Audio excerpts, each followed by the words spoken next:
Hi Taurus Sun Moon Rising, I'm Christy Forsyth with Clarity by Christy. I am a soul therapist and an intuitive that connects with the angelic energy, and I help the helpers, the light bringers, and the soulpreneurs of this world to live their most magical life. So if that's you, make sure you hit the subscribe button below with the bell so you can get notifications for all the videos that I'm sharing here on the channel. We're going to dive in to your August 2020. What do you need to know? How can you best navigate this month? And what messages do your angels have for you? We're going to take a look at this month. The thing that stands out to me is Taurus has been on such a journey of deciding what we really want, what we really need, where we really want to go with our lives. Really this challenge of navigating, what we want, and is our life connecting with that, and what changes do we need to make? If it's not, we've been on a journey, and I feel like this journey continues through this month, although there's some really great energy around the things that we are creating, the things that we are working on, or if we are in work that is in alignment with our life purpose, some really great energy around our work as well. So let's take a look. Let's dive in. So the first cards that we're going to take a look at are the overarching themes that we can expect. And the first card is a very positive energy, right? It's the Eight of Fire. It's like lots of things that we want to have happening are happening for us. Maybe things that we've been putting our time and our energy into, we're seeing results to that. We're seeing opportunities coming through. We're seeing things happen that are positive, that are supporting the efforts that we're making in life. We are seeing, maybe we've been working on some goals, or just putting more energy into our work, and we're seeing the payoff from that. But we also, with the Eight of Fire, it's like things are happening quickly, and it can feel a bit overwhelming. It can feel like, I don't know, like we just can't keep up with it, right? And what we don't want to do is feel so overwhelmed that we're actually shutting the energy down. So you do have to take a step back and take a look at priorities. What do I really want to be putting my time and my energy into? Where do I need to reprioritize? What changes do I need to make? Or if I am in a job that is absolutely draining me, is this what I want to be doing? Is this what is serving me? So, or what changes do I need to make so that I can be living my most purposeful life? So we are going to be doing that, but there's some great energy around our work that we're doing that's in alignment with our life purpose and the things that we're supposed to be creating and doing, and the ways that we're supposed to be helping here in this world, or the work that we are doing. The next card that we have here is the Balance card, right? Because I do feel like we're going to feel busy. I do feel like we're going to feel a little bit overwhelmed with how quickly some things are manifesting and happening in our life. And this is about just making sure that we're balancing it out, that we're listening to what it is that we need, that we are doing things in moderation, that we are, taking some time to just slow ourselves down a bit. This can also be about perfect timing, waiting for the perfect timing. So we also don't want to push things. We want to allow things to flow. So if there's something that you're trying to push right now, that you're trying to make happen, yes, take action. Yes, do things that you feel called to do. But if you are at the point where you're pushing something and you are trying to control it, you're pushing too hard. So take a step back and allow the universe to allow it to manifest. Because sometimes when we're trying to control something, or we are pushing too hard on something, we actually are blocking the manifestation of it. The next card that we have here is the Seven of Water, right? We're still doing this soul searching. The Seven of Water is about making choices, and some choices are going to be significantly better than others. So what choices are in alignment with your best life path and with what you really want and where you want to go? What is it that you need to do? What is it that you need to change in order to allow yourself to be on that path that you are envisioning for yourself in the near future and in the long-term future?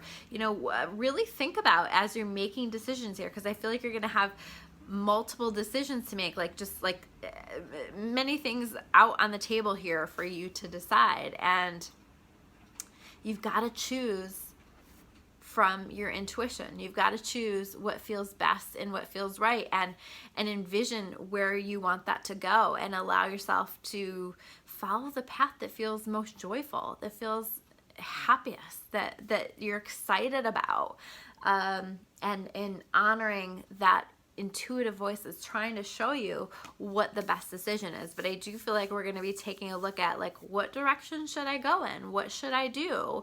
And that is where your intuition is going to show you exactly what to do. The next card that we have here is the Wounded Child card.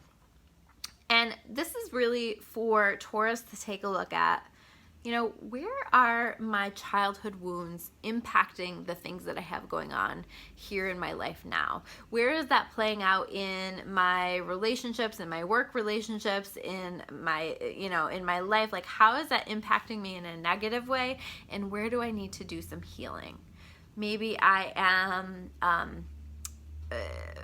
not allowing myself to be vulnerable because I am protective from wounds that I have experienced in the past. Or maybe I am, you know, assuming things about people in my world based on my experience from the past, and I'm making assumptions about that, and that is not accurate. So where is my wounded child impacting that? Where am I being too needy because, you know, I have issues that have come up from childhood where, you know, the things that are being triggered within situations in my life? Where do I need to pay attention to how this wounded child is impacting the circumstances that I have going on in my current life? I think this is a great opportunity to heal some of that stuff, and to allow ourselves to see it. Or where am I, you know, doubting myself a lot because of some deep self-worth issues, that kind of stuff. The next cards that we're going to take a look at are connected to the challenges or the barriers that you might expect. And the first one is the Ten of Fire, right? I feel like August is going to be tiring for Taurus. August is going to be, we're going to feel like we're working too hard. We're going to feel stressed out. This can sometimes be stress-related health concerns. This is really saying you've got to take care of yourself. And if you're too stressed out, or you're working too hard, or you're feeling exhausted, you've got to figure out some way to balance that out and take care of yourself. This is going to be really key. This is really important in order for Taurus, for us to continue to move forward. So making sure that you are finding a way to put your life into balance. And the next card that we have here, see, this is, so I'm going to just pull up both of these because you can see we have the Nine of Air, we have the Four of Air. Okay, Taurus is going to be very much in our heads this month. This can sometimes be a depressed energy, spending a lot of time in your head energy, feeling down and out, feeling like you're having, you know, difficulty sleeping, feeling upset about things, just feeling depressed, not feeling great about things, okay? And this is really saying it's going to be important to not spend too much time in that energy. Yes, you've got to let yourself feel your feelings, but you also don't want to stay in this energy because I think that it's going to be difficult to pull yourself out, you know? And you have all of this stuff that you are supposed to be and needing to be putting your time and energy into. So we want to be focusing on that. Yes, let yourself feel your emotions and take some time just to allow yourself to feel these things that you're feeling. There's a grief, there's a sadness that's happening, and we've got to honor that. We've got to go through those feelings and not avoid them, but also we want to make sure that we're balancing that out excuse me, with making sure that we are focusing on creating the things, working on the things, focusing on the things that we know that we're supposed to be doing right now.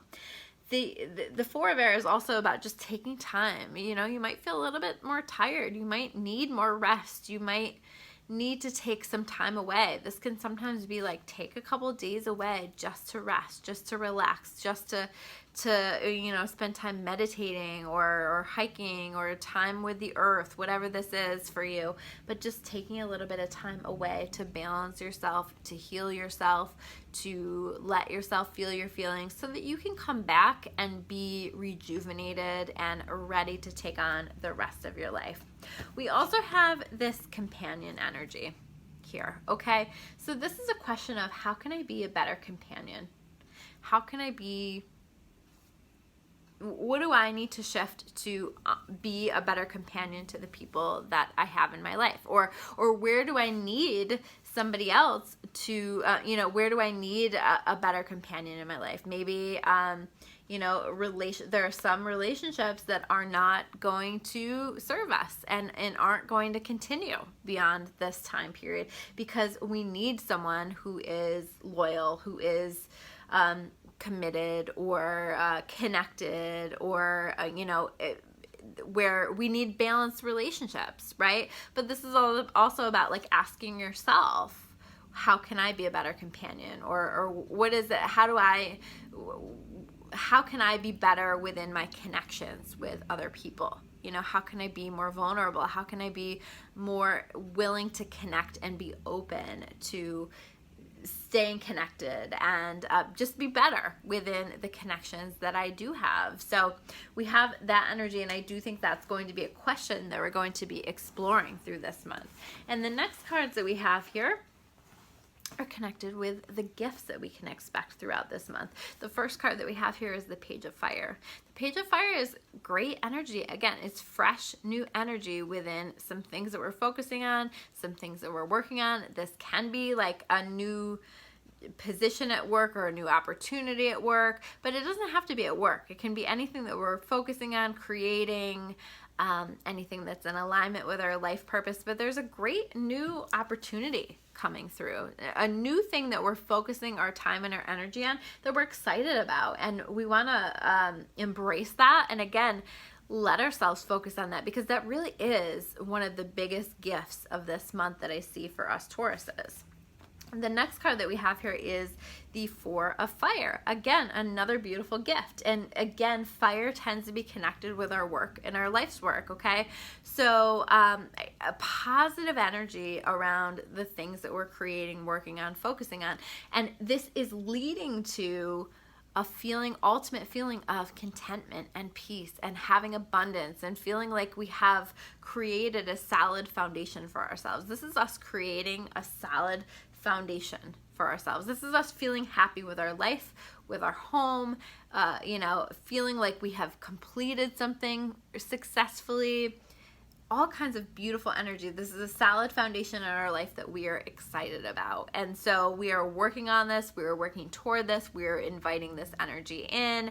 So again, anything that you're focusing on right now, that you're trying to create, that you're trying to do, is going to be something that you're going to want to pour yourself into, except also balance yourself, right? But it's going to lead to some really beautiful opportunities and things. Here we have the Two of Air, okay? We're still doing this battle between two parts of ourselves. And it's like our soul knows the one direction that we need to go in, and our ego is saying, but no, I'm scared. I'm afraid. And we know that we need to make some changes. We know, I think, what we need to do. I think we're aware of the answers. And it's just a matter of these parts of ourselves battling. And we need to listen to our soul. We need to honor our soul. We need to honor what is ultimately going to be best for us and for our highest and best good. So honoring that part of ourselves that comes from a place of what's going to be absolutely best for us, and not allowing that fear to be driving the decisions that we're making. If we can do that, I think that it is going to work out really, really well. We also have the seeker energy, right? The seeker energy is about searching for wisdom, always wanting to learn more, always wanting to explore. And I feel like in this way, because we're in such a period of self-exploration right now, that this is what it's about. It's about getting to know ourselves. It's about getting to know what's going to be best for us, and really looking within and allowing everything that's going on to allow us to look within, to allow us to explore some answers, to allow us to be a seeker of wisdom about ourselves and about the world. And that comes so often from within. You have all of the answers inside of yourself, and it's just a matter of taking the time and having the interest in getting to know yourself and unlocking those answers, listening to those answers. So taking that time to seek that truth, to seek that wisdom that exists within. So I think that this is ultimately going to be a very powerful month if we allow ourselves to just be a part of this process that's going to be a little bit all over the place. So those are your messages for the month of August. If you guys like this video, make sure you hit that like button. I'm Christy Forsyth with Clarity by Christy. If you want to learn more about me or about clarity, you can check me out at discoveryourawakening.com. I will see you guys soon with another video. Take care, guys.